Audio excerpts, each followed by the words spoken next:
Welcome to the Women on Fire podcast. We're on a mission to help you have your best menopause and rest of your life.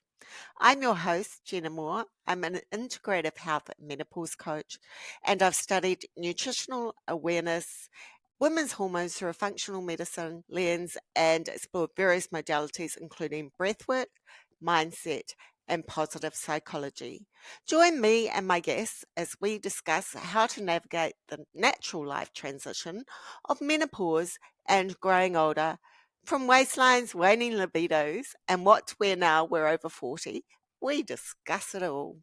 Women on Fire is sponsored by MenoMe, a New Zealand-based company by women for women. MenoMe specialises in evidence-based, all-natural supplements to support you through every stage of menopause. Welcome to the Menoverse. If you're wondering what the heck that is, I get it, but I'm guessing, here's the thing. I'm guessing that if you're here listening to Women on Fire or watching Women on Fire, Peri, meaning perimenopause, menopause, post-menopause, or midlife, is something that is of interest to you. So it's a world, this world is a world that has gone through a seismic shift over the last 10 years or so. I've actually watched it, and it's been pulled out from under the rug, or probably dragged out from under the rug, and now it even has its own very own buzzwords, which we're going to talk about today, and they include Menoverse, Millennopause, and I'd throw Peri in there too, because Peri seems to be the norm for the word perimenopause now. And so this is the Millennopause Era. So I'm hoping if you're here, this is something that you want to know about, because I'd love to shed some light on that for you.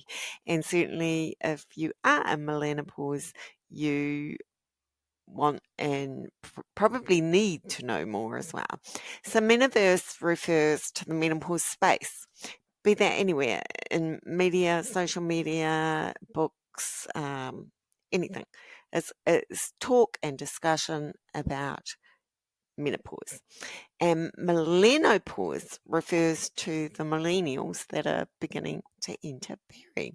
So if you don't know, millennials are the generation born between 1981 and 1996, in the time of September 11, the Great Recession, the rise of the internet, COVID-19.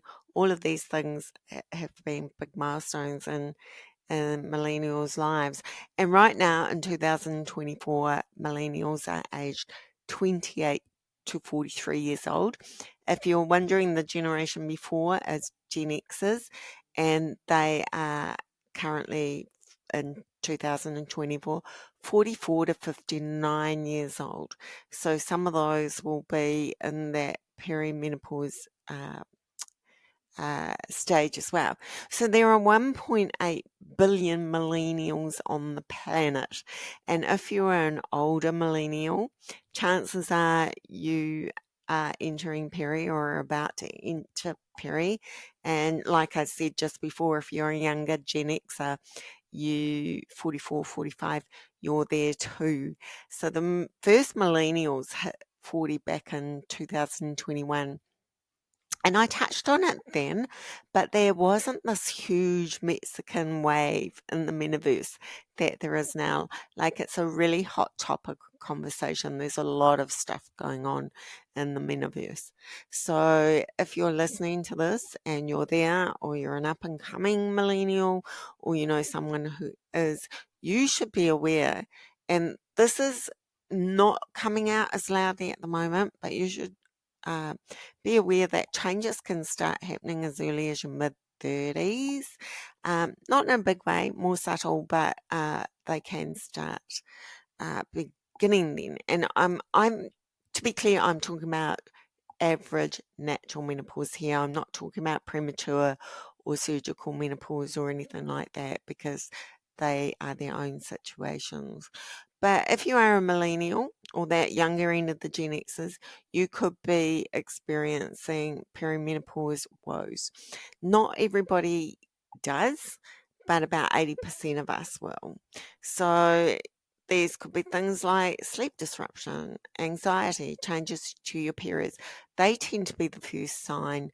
And if you are experiencing those or starting to, it's not surprising. What is surprising is that it could have been going on for a few years if you're around that 40 mark. Um, so the message here is that Peri is not a one and done overnight shift. It's actually quite a long, gradual process. Average 4 years can go on for over a decade. You'll hear lots of different figures bandied out about, but those are around ballpark, and it's what most menopause societies say, who are in the business of menopause. But it's also not just about your fertility or your ovaries, which has always been the general consensus, although that is something to be aware of if you haven't had children and you would like to, is something to think about. But there has been a shift lately in that we now know that a lot of symptoms may begin in the brain or certainly stem from the brain. And if you're feeling low, depressed, or anxious more than you normally might, then Peri could be one of the reasons why. So let me just share a few stats with you, because this is just meant to be a broad overview to give you a slight education.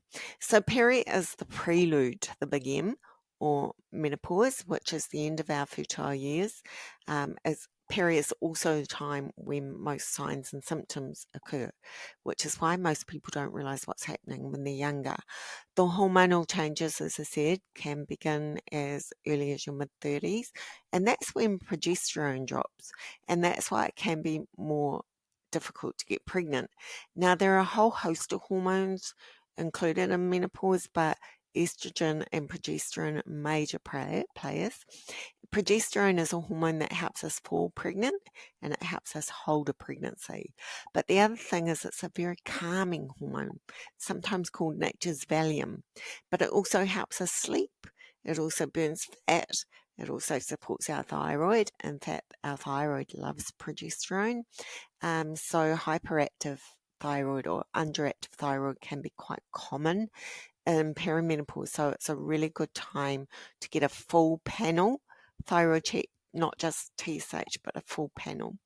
It's also important to realize that this might be a reason why you're feeling more anxious, you're more prone to temper tantrums, or your confidence has taken a bit of a hit. It can be due to Peri. So progesterone is the first hormone to drop usually, and it does that in quite a linear fashion.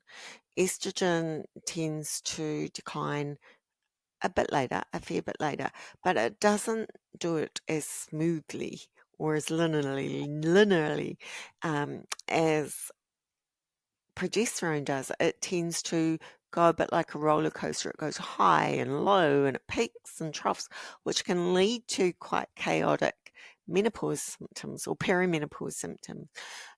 And so let me tell you that if you feel like you're going crazy, you probably aren't, because a lot of us that didn't have the knowledge that's around now uh, did find ourselves in that situation.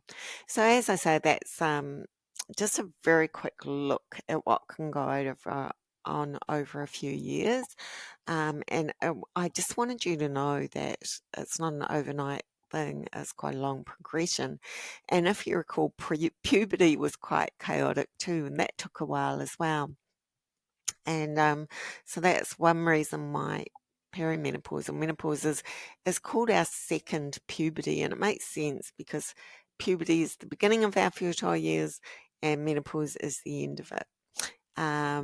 So it makes sense that it's called second puberty because it's still that hormonal major shifts in our sex hormones basically, but a lot of our hormones other hormones as well.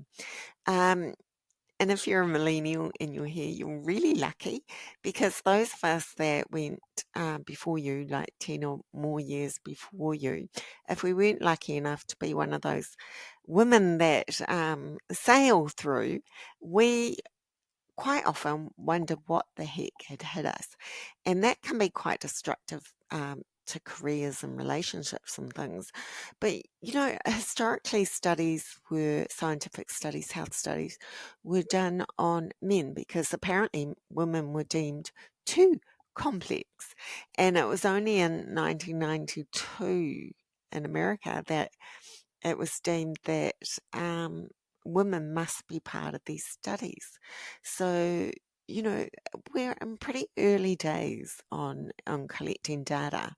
And that's why loads of Gen Xers and baby boomers, and including celebs like Halle Berry and Drew Barrymore and Oprah and Michelle Obama, are standing up and shouting and shining a very bright cultural spotlight on this so that your generation doesn't have to be blindsided by it, but like a lot of us were. And it's wonderful to see.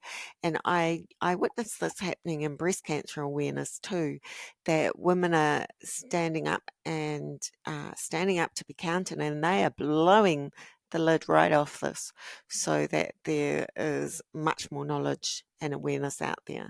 And there are some brilliant, brilliant narratives out there, which I'll include in the show notes for you in case you're interested in having a look at those. I'll also link a couple of other episodes in the show notes for you, including one that goes more into Peri, into the signs and symptoms and what you can expect and things, because that's really, really important knowledge. Because the more you know as you head into peri and menopause, the better off you'll be. And in fact, the healthier and fitter you are in pre-peri, it looks like the less turbulent and the more smoother those waters might be, or that journey might be for you as well. So that's really important to know too. But of course, this is women's health, or about the female body. So there are exceptions to every rule, but that does tend to be the general consensus. On the plus side, those baby boomers and Gen Xers that are standing up and making a loud talk, they report feeling more happier and more comfortable in their skin now too. And they are out there, they're running countries, they are winning awards, they are smashing through the glass ceiling. I think that's a really old term actually. Um, they're becoming huge social media influencers, and they're saying, "Come on, life, I'm going to grab you by the hands." And I know they would join me in saying, and well, I'm fairly certain that they would, that we would get a really buzz out of knowing that you guys have this knowledge and that you're going forewarned and forearm so you can take control of your own body and your own journey. So thank you for being here with me today. And please share this with anyone you think might need it or might benefit from it, that you know and that you love. And if you have any questions or want to be headed in the right direction um, for more information on that, please don't hesitate to get in touch. All the contact details are in the show notes below. And welcome to this club of incredible, incredible, incredible females. I hope Millennopause was of value to you. On that note, I wanted to share with you about Women on Fire sponsor, MenoMe. Now, MenoMe puts a lot of love and care into formulating natural evidence-based support supplements for you. And so I wanted to tell you about Mary Peri. It contains something called saffron, it's a type of saffron, fenugreek and sage, and they support a lot of the moods, the hot flushes, the sleep disruption, things like that. So really, really good idea to pull together a toolkit of supports on this journey, right?